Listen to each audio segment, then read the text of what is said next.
भगवान विष्णु ने बताया, तुलसी को रोजाना जल देने से कौन सा फल मिलता है।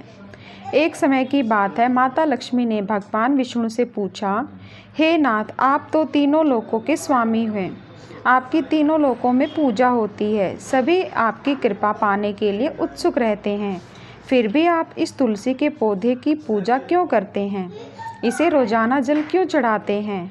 मैं इस तुलसी के पौधे को जल चढ़ाने का महत्व जानना चाहती हूँ। माता लक्ष्मी की बात सुनकर भगवान विष्णु ने कहा, हे देवी, तुलसी साक्षात लक्ष्मी का ही रूप है। तुलसी को रोजाना पूजा करने के कई फायदे हैं और तुलसी को जल चढ़ाने मात्र से ही मनुष्य के कई पाप नष्ट हो जाते हैं। तुलसी को जल देने का महत्व बताने से पहले मैं तुम्हें एक बहुत ही पवित्र कथा सुनाता हूँ। इस कथा के माध्यम से तुम्हें तुम्हारे इन प्रश्नों के उत्तर मिल जाएंगे। इसलिए हे देवी, आप इस कथा को बड़े ही ध्यान से सुनना। भगवान विष्णु ने कहा, हे देवी, जो भी मनुष्य सिर्फ इस कथा को ध्यान लगाकर पूरी सुन लेता है, उसे 100 वर्षों तक तुलसी को जल देने का फल प्राप्त होता है। माता लक्ष्मी ने कहा, स्वामी, मैं इस कथा को बड़े ही ध्यान से सुनूंगी। आप मुझे वह पवित्र कथा सुनाना प्रारंभ कीजिए। भगवान विष्णु ने कहा, देवी, बहुत समय पहले की बात है, किसी नगर में एक ब्राह्मण रहता था। उसका जन्म तो ब्राह्मण कुल में हुआ, लेकिन उसके कर्म नित्य प्रवृत्ति के थे। वह ब्राह्मण हमेशा ही झूठ बोलता और गलत तरीके से पैसा कमाता था। उसका मन हमेशा बुरे कर्मों में ही लगा रहता था। वह सदैव ही जुआ, वेश्यावृत्ति और चोरी में ही लगा रहता था। उसने अपने जीवन में कभी भी पुण्य के काम नहीं किए और शास्त्रों का अध्ययन नहीं किया। ब्राह्मण होते हुए भी कभी पूजा पाठ नहीं किया। सदैव ही उसका मन दूसरों के धन पर लगा रहता था और वह दिन में जो भी धन कमाता उसे रात्रि में जुआ और वेश्यावृत्ति में उड़ा दिया करता था। इस तरह वह ब्राह्मण अपने जीवन को पाप कर्मों में ही गुजार रहा था।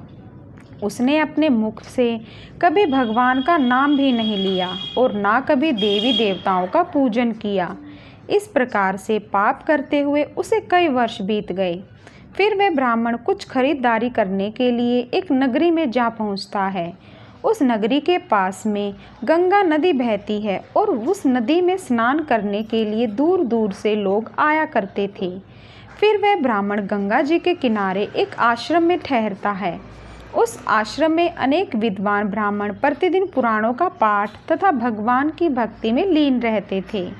वह ब्राह्मण भी ढोंग करता हुआ वहीं पर उनके साथ रुक गया और उन ब्राह्मणों के साथ रहकर उसे भी भगवान का नाम लेने का अवसर मिल रहा था। वह उसी स्थान पर कुछ दिनों के लिए रुका।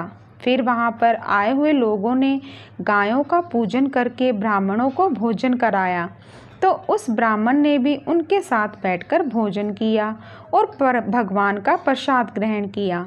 वहीं पर उस आश्रम में एक तुलसी का पौधा था।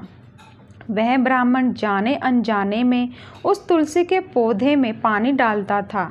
उसके मन में कोई विचार नहीं था कि वह क्या कर रहा है। वह प्रतिदिन सुबह उठकर बाल्टी में पानी लेकर तुलसी के पौधे में डालता था। यह उसका रोजाना का नियम बन गया था। फिर एक दिन की बात है, वह आश्रम में सोया हुआ था। तभी अचानक उसके पास एक काला सांप आया और उस सांप ने उसे नींद में ही डस लिया और थोड़ी ही देर में उस ब्राह्मण की नींद में ही मृत्यु हो गई। और जब सुबह दूसरे ब्राह्मणों ने उसे इस अवस्था में देखा तो उन्होंने उसके मुख में तुलसी पत्र और तुलसी का जल डाल दिया। फिर उन ब्राह्मणों को पता चला कि उसकी तो मृत्यु हो चुकी है। तब वहाँ पर यमदूत आते हैं और उस ब्राह्मण को पकड़कर यमदूत ले जाने लगते हैं। रास्ते में जाते हुए वह ब्राह्मण विलाप करने लगा और यमदूतों से कहने लगता है, हे यमदूतों, मुझे कहाँ ले जा रहे हो और मेरी मृत्यु किस कारण से हुई है। तब यमदूत कहने लगे, हे ब्राह्मण, तुमने जन्म से लेकर मृत्यु तक बहुत पाप कर्म किए हैं और तुम्हारे पापों के कारण ही तुम्हें काले सांप ने काटा और जिसकी वजह से ही तुम्हारी मृत्यु हुई। अब हम तुम्हें यमपुरी लेकर जा रहे हैं। वहाँ पर यमराज तुम्हारे कर्मों का लेखा जोखा देखेंगे और निश्चित ही तुम्हें घोर नरक में डालेंगे। फिर से वो ब्राह्मण फूट फूट कर रोने लगा और उन यमदूतों से माफ़ी मांगने लगा, किंतु यमदूतों को उस पर जरा भी दया नहीं आई और वे उसे मारते हुए यमलोक लेकर गए। जब यमदूत उस ब्राह्मण को लेकर यमराज के सामने उपस्थित हुए तो यमराज के पास बैठे हुए चित्रगुप्त ने उस ब्राह्मण के कर्मों का लेखा जोखा निकाला और यमराज से कहने लगे, हे धर्मराज, इस ब्राह्मण ने तो अपने पूरे जीवन भर पाप ही पाप किए हैं।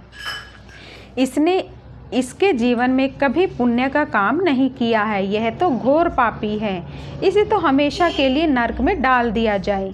फिर यमराज कहते हैं, हे यमदूतों, जीवन भर पाप करने वाले इस ब्राह्मण को उठाकर ले जाओ और इसे नरक में डाल दो। यमराज का आदेश मिलते ही वे यमदूत उस ब्राह्मण को लेकर नरक की तरफ चल दिए और ब्राह्मण को पीटते हुए नरक में ले गए।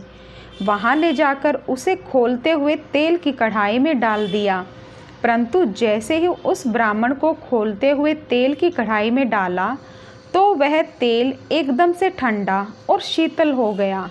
इस घटना को देखकर उस यमदूत को बड़ा ही आश्चर्य हुआ। ऐसा उसके साथ पहले कभी नहीं हुआ था। उस यमदूत ने कितने ही पापियों को उस तेल की कढ़ाई में डाला था और वे सभी उस तेल में गिरकर झटपटाने लगते थे, लेकिन जैसे ही वह ब्राह्मण गरम तेल की कढ़ाई में गिरा तो वह तेल अचानक से शांत और शीतल हो गया। इस आश्चर्यजनक घटना को देखकर वह यमदूत जल्दी से दौड़ता हुआ यमराज के पास पहुंचा। यमदूत को देखकर यमराज ने कहा, हे यमदूत, क्या बात है, तुम इतने घबराए हुए क्यों लग रहे हो? फिर वह यमदूत कहता है, हे धर्मराज, आपने जिस ब्राह्मण को नरक में डालने के लिए कहा था, मैंने जैसे ही उसे खोलते हुए तेल की कढ़ाई में डाला तो उस भट्टी की अग्नि बुझ गई और वह खोलता हुआ तेल भी बिल्कुल ठंडा हो गया। फिर यमराज कहते हैं, हे यमदूत, यह तो बड़ी ही विचित्र घटना है, ऐसा तो पहले कभी नहीं हुआ। यमराज विचार कर ही रहे थे कि तभी वहाँ पर नारद मुनि प्रकट होते हैं। नारद मुनि को देखकर यमराज अत्यंत प्रसन्न होते हैं और उन्हें प्रणाम करते हैं। यमराज नारद मुनि का स्वागत करते हैं। फिर यमराज नारद मुनि से कहते हैं, मुनिवर, आप उचित समय पर आए हैं। हमने आज और अभी एक अत्यंत पापी ब्राह्मण को नरक में गिराया है, किंतु उसके गिरते ही नरक की अग्नि ठंडी पड़ गई और खोलता हुआ तेल भी शांत हो गया। तब नारद मुनि ने यमराज से कहा, हे धर्मराज, आपने जिस ब्राह्मण को नरक में डाला है वह नरक में डालने के लायक नहीं है, क्योंकि उस ब्राह्मण के द्वारा अनजाने में ही ऐसा कर्म हुआ है जो नरक का नाश करने वाला है। जो मनुष्य पुण्य कर्म करने वाले लोगों की संगति करता है उसे उनके पुण्यों का भाग जरूर मिलता है, और यह ब्राह्मण तो कई दिनों तक भगवान के भक्तों के साथ रहा है। इस ब्राह्मण ने आश्रम में रहते हुए रोजाना तुलसी में जल डाला है, इसलिए यह ब्राह्मण बड़ा पुण्यात्मा बन गया है और इसके सारे पाप नष्ट हो गए हैं। यह ब्राह्मण अब स्वर्ग लोक में जाने का अधिकारी बन गया है। इस ब्राह्मण ने जाने अनजाने में ही इतना पुण्य कमाया है जो कई जन्मों तक मनुष्य को प्राप्त नहीं होता है। इसलिए हे धर्मराज, आप इस ब्राह्मण को नरक में ना डालो और इसके पापों के लिए इसे केवल इतना दंड दो कि इसे सभी नरकों का दर्शन कराओ। नारद मुनि की बात सुनकर यमराज बहुत ही खुश होते हैं और उस ब्राह्मण को नरक से निकाल कर लाते हैं और अपने यमदूतों से कहते हैं, हे यमदूतों, इस ब्राह्मण को ले जाओ और सारे नरकों का दर्शन कराओ। फिर यमदूत उस ब्राह्मण को ले जाते हैं और संपूर्ण नरकों का दर्शन कराते हैं। भगवान विष्णु ने कहा, देवी, इस प्रकार से यमदूत उस ब्राह्मण को संपूर्ण नरकों का दर्शन कराते हैं और उसे यक्ष लोक में ले जाते हैं और फिर वह ब्राह्मण एक यक्ष बन जाता है। भगवान विष्णु कहते हैं, हे देवी, वनस्पति नाम तुलसी, मास नाम कार्तिक, तिथि नाम एकादशी। भगवान कहते हैं, हे देवी, वनस्पतियों में मुझे तुलसी प्रिय है, मास में मुझे कार्तिक मास और तिथि में एकादशी प्रिय है। इसलिए जो मनुष्य रोजाना तुलसी की पूजा पाठ करता है और तुलसी को जल देता है, वो मनुष्य मुझे सबसे अधिक प्रिय है। उस मनुष्य की कभी भी दुर्गति नहीं होती है और वह मनुष्य कभी भी नरक में नहीं गिरता है। जिन घरों में तुलसी का पौधा सदैव ही हरा भरा रहता है, उस घर में सुख शांति और समृद्धि बनी रहती है।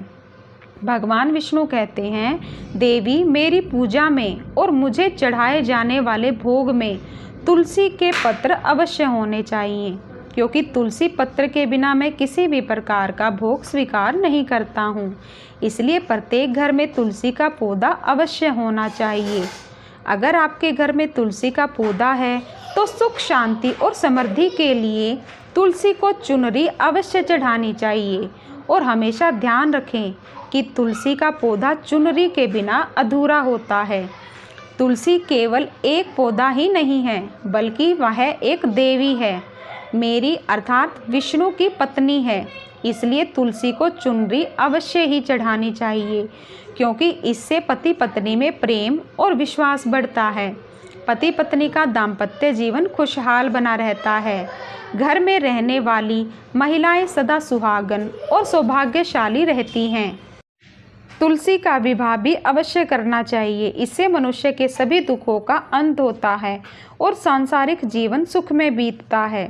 भगवान विष्णु कहते हैं, देवी, तुलसी के पौधे के पास अपने मुख से अपशब्द नहीं बोलने चाहिए। तुलसी के नज़दीक भूल से भी जूते, चप्पल अथवा झाड़ू पोछा नहीं रखना चाहिए, इसे पाप माना गया है। तुलसी के पौधे के पास जल से भरा हुआ बर्तन भी नहीं रखना चाहिए। तुलसी के पौधे के पास दीपक जलाने के बाद दीपक को वहां से हटा देना चाहिए, क्योंकि तुलसी के नीचे बुझा हुआ दीपक रखना अशुभ माना जाता है। जिस स्थान पर भी तुलसी का पौधा होता है, उस स्थान को हमेशा साफ स्वच्छ रखना चाहिए। इसलिए नियमित रूप से तुलसी के पौधे के पास साफ सफाई का ध्यान रखना चाहिए। तुलसी के पौधे में शिवलिंग और गणेश जी की मूर्ति नहीं रखनी चाहिए। आपको ये कहानी कैसी लगी, कृपया कमेंट करके ज़रूर बताएं और वीडियो को एक लाइक ज़रूर करें। चैनल पर नए हैं तो चैनल को सब्सक्राइब करें। धन्यवाद।